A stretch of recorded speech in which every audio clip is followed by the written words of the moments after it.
So, the Nepal Gen Z protests. Quick but very important info. The protest isn't simply because of a social media ban. Don't let the media fool you.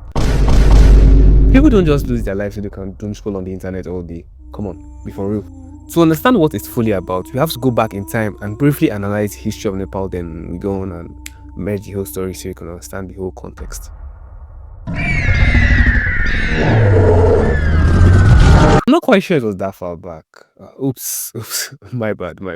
So the year is 1768. The Kingdom of Nepal, as we know today, was established by this guy.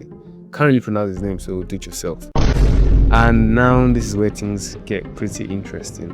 In 1951, the revolution of course, 1951 took place due to dissatisfaction against the Nepalese monarchy, the Rana.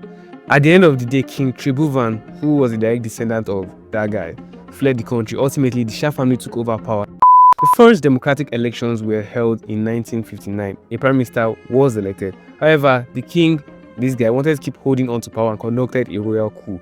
Subsequently, the elected prime minister alongside members of the parliament and hundreds of activists were arrested. In 1991, he held its first primary elections in nearly 50 years after a series of agitational movements. This time, the prime minister wasn't arrested. A year later, as a result of bad economic policies by the government, protests broke out and it was violent with several casualties. In 1997, a civil war broke out between the government and the Communist Party of Nepal, who were inspired by Maoism. The country was divided and they even had two different governments. In 2005, King Gandhera dismissed the government and assumed full executive power, and a state of emergency was declared to quash the rebellion. Politicians were placed under house arrest, phones and internet lines were cut. Sounds quite familiar. In 2006, after more protests, the king was forced to reinstate the parliament. However, the parliament decided to go band for what the king did, decided to strip him of his powers. In 2007, the Maoist rebels and the ruling party came together to abolish the monarchy and declared Nepal a federal republic in 2008, ending a 240-year-old monarchy. There saw another protest in 2015 due to perceived ethnic discrimination in the constitution. At least 56 people lost their lives. In 2024, Sherman Oli was sworn in as Nepal's prime minister for the 4th time. This dude loves power. Despite the numerous protests, revolutions, and change in government, the lives of Nepal's ordinary citizens didn't get any better. Rather, the politicians / old heads who spearheaded the revolution, rather than satisfy the people, decided it was a good idea to enrich themselves and neglect the people. It is important to note that the median age of Nepal's population is 25, meaning a large part of the population is in the Gen Z age group that uses social media the most. About 82% of Nepal's workforce work in the informal sector of the economy, and the youth unemployment rate is at 20%. Additionally, Nepal ranks high in the World Corruption Index.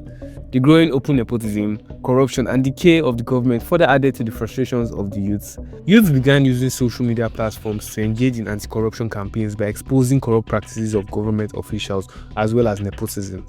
Prior to the ban, a trend began gaining wave, known as the Nepo baby trend.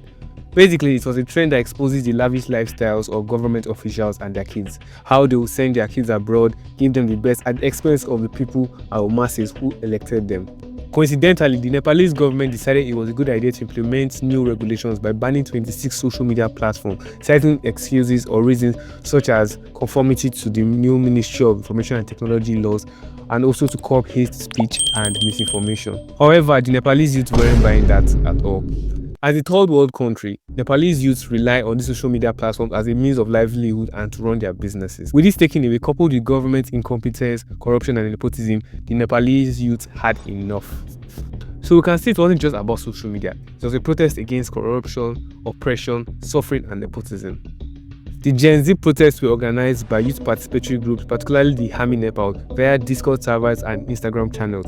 As stated earlier, the protests began on the 8th of September. Large gatherings took place in Kathmandu, and the protests were rather peaceful. However, it quickly escalated as protesters attempted to enter the Federal Parliament of Nepal, leading security forces to respond with tear gas, water cannon, rubber bullets, and, wait for it, live ammunition.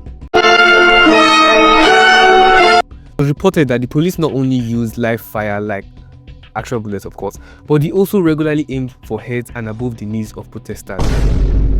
Later that evening, the government lifted the ban and imposed the curfew to calm things down, but the damage was already done. The citizens were having none of it. In other words, the final straw on the camel's back went. The protesters demanded the parliament be dissolved. After issuing a directive to his Communist Party of Nepal ministers not to resign their post, the prime minister decided not to lead by example and resigned, and also fled to the army barracks.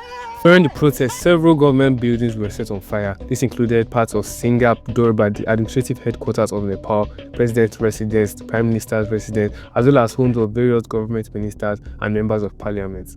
Even the parliament building wasn't spared. Security forces facilitated the safe evacuation of politicians from the affected areas and evacuated them to the international airports.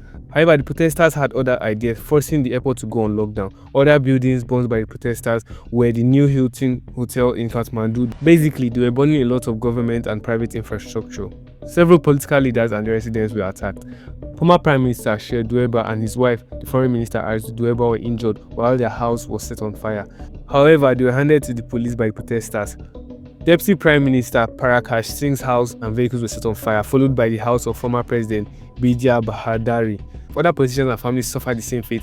I can't list all, but you can pause the video to look at the full list. However, the finance minister's fate was a little bit different, as he was stripped off his clothes, and the video says the rest. The protest also featured a lot of prison breaks around the country as inmates fled. Some even lost their lives in the process. Curfews were imposed in several cities such as Kathmandu, Butwal, Damak, etc. Shockingly though, the police and the armed forces started going house to house near the protest site, searching for protesters, as well as raiding civil service hospitals where the injured and dying protesters were taken after being shot or otherwise beaten by government forces. There were even reports of people getting shot from ambulances they sought help from. At around 10 p.m. Nepal local time, the army took charge of government to restore law and order due to the absence of the prime minister. Later that evening, the chief of army staff Ashok Sikdel appealed to the agitating groups for talks. In the early mornings of September 10th, the Nepali forces were seen patrolling neighborhoods of critically affected areas and even announced the detention of 27 individuals on count of looting, arson, and other destructive activities.